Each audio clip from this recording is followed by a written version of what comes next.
Progress your knowledge চ্যানেলে স্বাগত জানাচ্ছি। আজকে আমি পঞ্চম শ্রেণীর ৮৩তম ক্লাসটি নিচ্ছি। আজকের ক্লাসের বিষয় হলো বিভিন্ন প্রকার ত্রিভুজ চেনা।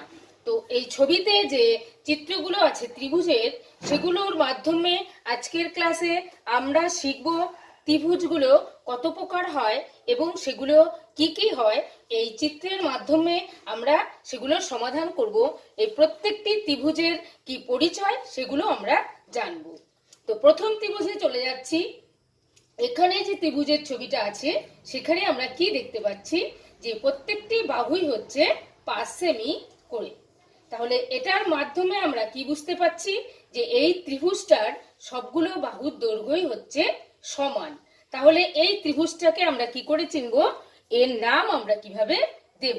যেহেতু এই ত্রিভুজটার সবগুলো বাহুর দৈর্ঘ্যই সমান, তাহলে এই ত্রিভুজটার নাম হলো সমবাহু ত্রিভুজ। সমবাহু ত্রিভুজ তার মানে যে ত্রিভুজের তিনটি বাহুর দৈর্ঘ্যই সমান তাকে সমবাহু ত্রিভুজ বলে। চলে যাচ্ছি পরবর্তী চিত্রে। এখানে আমরা দেখতে পাচ্ছি এই ত্রিভুজটাতে দুটো বাহুর দৈর্ঘ্য হচ্ছে 4 সেমি 4 সেমি করে, আর নিচের বাহুটা হচ্ছে 2 সেমি। তার মানে এই ত্রিভুজটার দুটো বাহুর দৈর্ঘ্য সমান, আরেকটি হচ্ছে আলাদা দৈর্ঘ্যের। তা এই ধরনের ত্রিভুজকে আমরা কি বলবো? এই ত্রিভুজকে আমরা বলবো সমদ্বিবাহু ত্রিভুজ। সমদ্বি অর্থাৎ এই দুটো বাহু সমান, তাই এর নাম হচ্ছে সমদ্বিবাহু ত্রিভুজ। তাহলে এবার আমরা জেনে নেব সমদ্বিবাহু ত্রিভুজ কাকে বলে। যে ত্রিভুজে দুটো বাহুর দৈর্ঘ্য সমান এবং অপরটি আলাদা দৈর্ঘ্যের হয় তাকে সমদ্বিবাহু ত্রিভুজ বলে, বা যে ত্রিভুজের দুটো বাহুর দৈর্ঘ্য সমান তাকে সমদ্বিবাহু ত্রিভুজ বলে। এবার চলে যাচ্ছি পরবর্তী চিত্রে। এই ত্রিভুজে দেখতে পাচ্ছি একটি বাহু 3 সেমি, আরেকটি 6 সেমি, আরেকটি হচ্ছে 7 সেমি। অর্থাৎ এই ত্রিভুজের তিনটি বাহুর দৈর্ঘ্যই কিন্তু আলাদা। তাহলে এখানে কিন্তু আমরা একে সমবাহু ত্রিভুজ নাম দিতে পারছি না, কারণ সমবাহু ত্রিভুজ হতে গেলে তিনটি বাহুর দৈর্ঘ্য সমান হতে হবে, আর সমদ্বিবাহু ত্রিভুজ হতে গেলে দুটো বাহুর দৈর্ঘ্য সমান হতে পারে। তা এর জন্য এখানে আমরা দেখতে পাচ্ছি যে এখানে কিন্তু কোনো বাহুর দৈর্ঘ্যই একে অপরের সঙ্গে সমান নয়, তিনটি বাহুর দৈর্ঘ্যই আলাদা। এই ধরনের ত্রিভুজের আমরা নাম দেব বিষমবাহু ত্রিভুজ। বিষম মানে সমান নয় কোনো বাহুই, বিষম বাহু ত্রিভুজ। এবার আমরা জেনে নেব বিষমবাহু ত্রিভুজ কাকে বলে। যে ত্রিভুজের তিনটি বাহুর দৈর্ঘ্যই আলাদা হয় তাদেরকে বিষমবাহু ত্রিভুজ বলে। তাহলে এই তিনটি চিত্রে আমরা দেখতে পাচ্ছি প্রত্যেকটির বাহুগুলোর দৈর্ঘ্য দেওয়া আছে এবং সেই হিসেবে আমরা নাম দিয়েছি, 3 রকমের নাম আমরা দিয়েছি: সমবাহু ত্রিভুজ, সমদ্বিবাহু ত্রিভুজ, বিষমবাহু ত্রিভুজ। অর্থাৎ বাহু ভেদে ত্রিভুজকে 3 ভাগে ভাগ করা যায়। সেটা হলো, একটি হলো সমবাহু ত্রিভুজ, আরেকটি হচ্ছে সমদ্বিবাহু ত্রিভুজ, আরেকটি হচ্ছে বিষমবাহু ত্রিভুজ। এবার আমরা চলে যাচ্ছি পরবর্তী 3টি চিত্রে। এখানে চিত্রটা একটু অন্যরকম বলা আছে। এখানে বলা আছে, দেওয়া আছে কোণগুলো। এখানে যেমন বাহুর দৈর্ঘ্য দেওয়া ছিল, এখানে কোণগুলো দেওয়া আছে।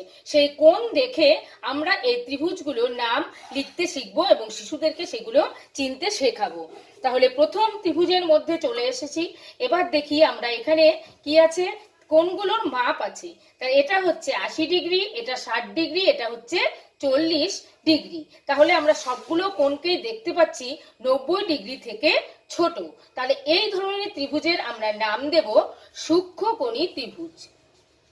যে ত্রিভুজের মধ্যে সবগুলো কোণই 90 ডিগ্রি থেকে ছোট থাকবে সেই কোণ ত্রিভুজটার নাম আমরা দেব সূক্ষ্মকোণী ত্রিভুজ।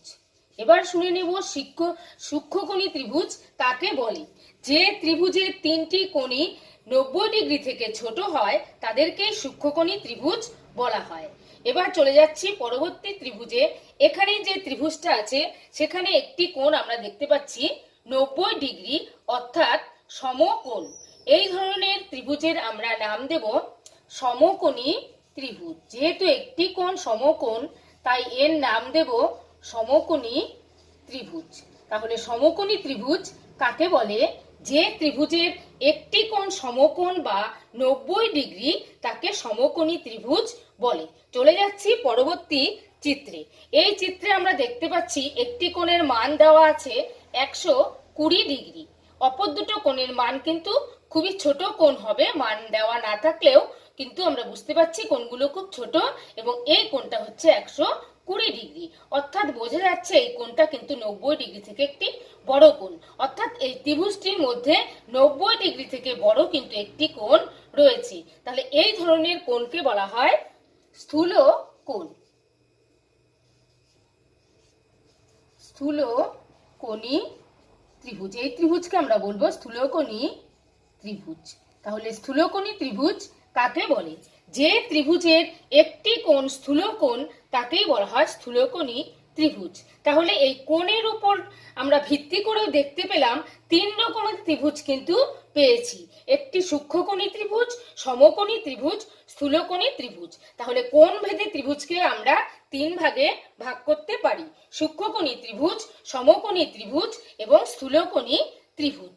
এইভাবে আমরা চিত্রের সাহায্যে সহজভাবে শিশুদেরকে এই কোণের পরিচয় দেব। আজকের এই ক্লাসটি ভালো লাগলে লাইক করবেন, কমেন্ট করবেন, শেয়ার করবেন এবং আমার পরবর্তী ক্লাসটি পেতে আমার চ্যানেলটিকে সাবস্ক্রাইব করে আমার সঙ্গে থাকবেন।